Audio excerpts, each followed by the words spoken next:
G'day everyone, it's Warren from NQ Explorers. Today I'm going to spend a couple of hours in a staging camp that was a World War II establishment for the Australian Army. A lot of units transited through this camp on the way north to New Guinea, Bougainville, the island campaigns in the latter half of the Pacific War. So it wasn't a permanent base for any particular unit, but a large number of men did pass through here. I've been here in the past and found some nice old relics and coins. There's not much of it accessible anymore. It's an urban environment with a main road nearby, so I won't show any long shots. So we'll get over there and spend a couple of hours and see what we can find in here, and I'll be back shortly with the first find. Thank you for watching.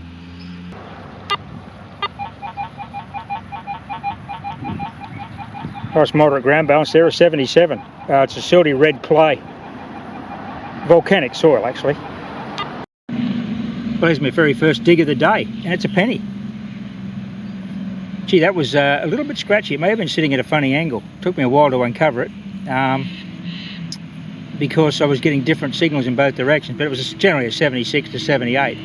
So I'll give that a clean and we'll see what that is. It'll probably be a kangaroo 43 or a 42 or something like that. Nice one. Well, I've got something right for once. It's actually a 1942 penny.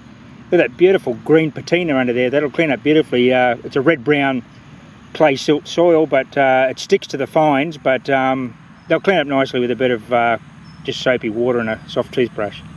Another very deep iffy signal, not real good in one direction at all. Turns out it was a great find. About 9 inches down in this red clay, the head off an old safety razor. A Schick or a Gillette. Nice one. This soil here is fairly moderately mineralised. It's about a 75 ground balance on the AT Pro. And as you can see, I've got my sensitivity flat out on 8. I don't normally do that, but it's running pretty quiet here. It's nice and stable.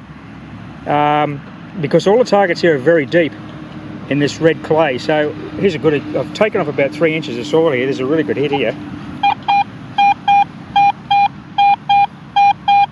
I'm checking an 84. Come off it with a double D, but there 82, 83 pretty consistent. This is going to be a nice bit of brass or copper, or if we're really lucky it might be a coin. So I'll set it up for a live dig, and in doing so set myself up for failure and embarrassment, but let's see what happens here. Okay, target's in the centre of that scrape.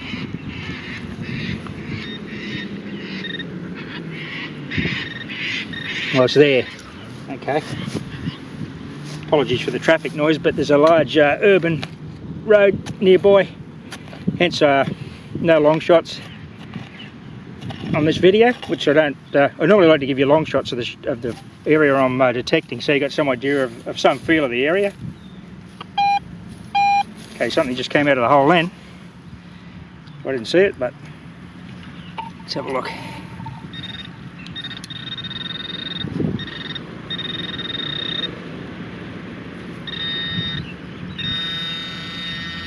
Here it is. Looks to be yet another coin. This site's produced quite a lot over the years, but they're quite deep. And it's another penny, obviously. Okay, I'll clean this one and we'll get a date. Well, that's as clean as it's going to get in the field. I'll give it a good clean at home. The red clay is really sticking to these fines. It's a kangaroo penny, King George VI, 1940 something. I see got 4 there, so 42, 43, 44 perhaps. Well, there's my third penny. It's a penny day today. Well, it's just beautiful out here today. It's about 29 degrees Celsius. It's a lovely southeasterly blowing, sunshine and a bit of high cloud. Just a lovely day to be out detecting. And here's our third penny of the day. It's got a bit of a crease in it, as you can see. That wasn't me, it's an ancient injury that maybe the diggers inflicted. I won't clean this now. I'll clean these all at home, and I'll do a wrap up on the finds of the day, because I can't clean them that well in the field. Anyway, that's the third World War II coin, and all 3 have been pennies. Literally 12 inches from the penny, laterally, I got a beautiful old webbing buckle. A bit jumpy, as you can imagine, because of the size of the and composure of this target. As the call, the double D hits it in 2 directions, like that or like that. You'll get different target IDs, but it's still a high signal because it's brass. Nice bit of World War II pack webbing. Just to give you an idea of the mineralisation here, that's a pro pointer just from a cold start. Easily retuned to the soil, but check this find out. It was a 77, 78, about 7 inches down, plus the cut grass, the mown grass. So I got that standard coil on the AT Pioneer National, no trouble getting down there. It's a beautiful rising sun. Looks like it suffered some ancient injury. That wasn't me. Maybe it's been mown years ago. But yeah, she's a bit bent on the left-hand side there. It's a hat rising sun, but I might be able to straighten it. Yeah, I didn't do that. Unfortunately, that's the way it came out of the ground. But anyway, it's been hit by a mower long ago, or maybe some digger had a bit of a mishap. But who knows? Let's have a look at it. Well, I'm pretty thrilled by that. Let's just say it's in less than perfect condition. As you can see, it's been bent and distorted somewhat, but it's all there. It's got 2 lugs on the back, or 1 lug and 1 snapped lug. Yeah, not really museum quality, but that's a nice find out of here. There's the webbing buckle, the pennies, and a beautiful hat rising sun. Real bit of World War II history right there. This is the story of the capture of a great Japanese base, and of 2 victories by Australia's 9th Division, which unleashed the great Allied drive towards Japan in 1944.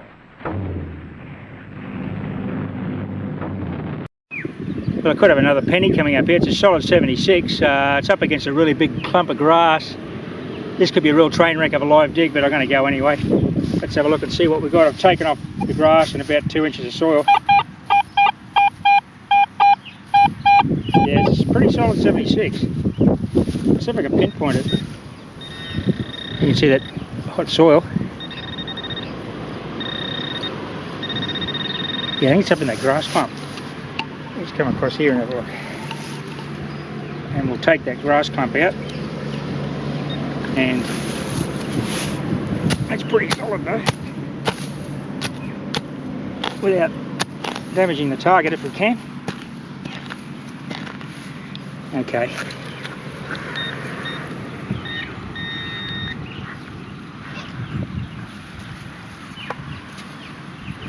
Let's have a look. Where's she gone? Not getting it.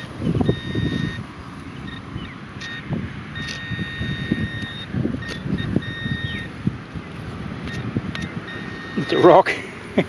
Okay, let's get the coil back into the job and isolate it. Do get some false signals there, so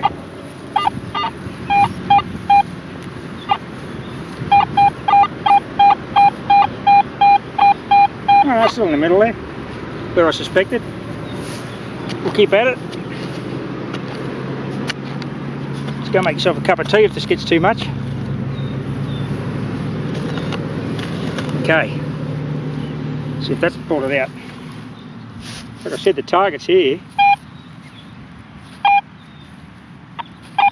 have been consistently 8-9 inches.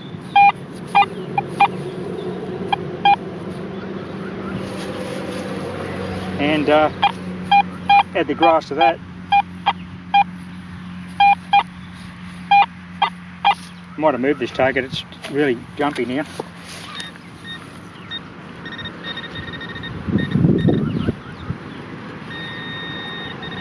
I don't know, I think it's still up in that. Oh, I just disturbed it. There it was under that grass clump. And yes, it's another penny. Nice one, that's 4 for today. Okay, well, once again, I'll wait till I get home to clean this so you can see them better when they're, see, that's thin, that thing. Anyway, there it was.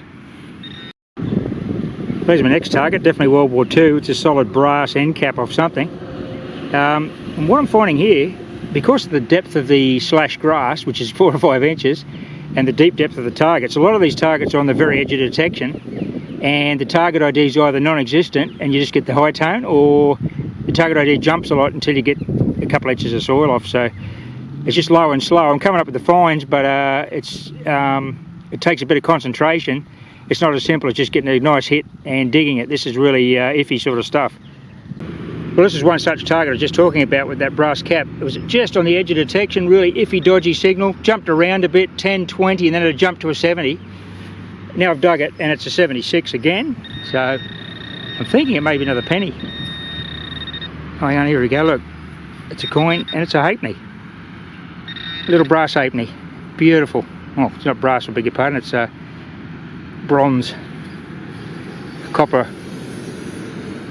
and zinc alloy. Well, it looks like it's King George VI. Lovely green patina under there. That'll be a kangaroo halfpenny. So, well, we're picking the coins up, and they're deep and they're scratchy. Here's my next find. It was a 5960. It's a lovely old piece of Australian militaria. It's a jungle boot tread, and since this is a pre-deployment staging camp, this boot tread was on its way to New Guinea or Borneo or Bougainville or anywhere up in the Pacific campaign, but it didn't make it. It got left behind here in Australia. So that's a jungle boot tread off an Australian Army. Well, it was a really iffy signal, this one, and boy am I glad I dug it. Look at this great big chunk of silver. 2 bob. An Australian florin. You can see the milled edge there. Look at that silver shining through. Oh, beautiful. That'll be sterling 925. World War II 2 bob piece. Is it a 43, I think? Definitely sterling. Look at that. That is one big piece of silver. Haven't dug a florin for a while, actually. Beautiful. This is not far from the last couple of pennies I got, and the rising sun. So once again, scratchy signal at depth, and look at that, what a reward. Boy, I'm stoked with that. 43 florin. Nice. Well, there she is with a quick field clean, that 43 florin. Very, very good condition. Well, it would have been near new drop because that's when the camp was active. Have a look at this king side. Shiny silver there. So I'll give that a proper clean at home. That was just a quick bush clean, but like I said, I haven't found a florin for a while. It was a bit of a pretty exciting to see that come out of the ground. Nice.